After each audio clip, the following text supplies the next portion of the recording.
Kinumpirma ng Cybercrime Investigation and Coordinating Center na natukoy na nila ang mga individual na responsable sa kaguluhan na sa isinagawang rally sa Maynila noong Linggo. Sa panayam ng Brigada News FM Manila kay CICC Acting Executive Director at Undersecretary Aboy Paraiso, sinabi niyang ginagamit na nilang mga digital evidence tulad ng CCTV footage at social media activity para pagtibayin pa ang investigasyon. Kabilang sa mga iniimbestigahan nila ay ang video sa social media na di umunay isang rapper at clothing brand kung saan ay may pinakita pang mga pera.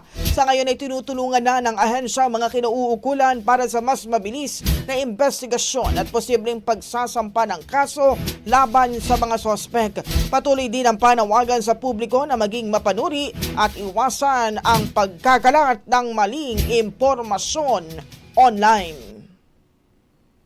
Na-monitor natin, tukoy natin yung mga particular groups na nakilahok do sa Luneta na pwedeng nakilahok do sa, based on the description of yung mga suit nila, nakilahok do sa Menjola, kung sino yung mga participants. At napapreserve na natin yung data sa mga social media platforms kung saan sila nagpakalat ng mensahe nila.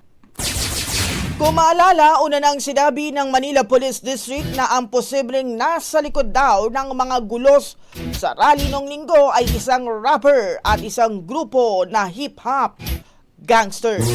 Ang bahaging ito ay hatid sa atin ng NutriCleanse Herbal Capsule. Linis tiyan, sexy tiyan.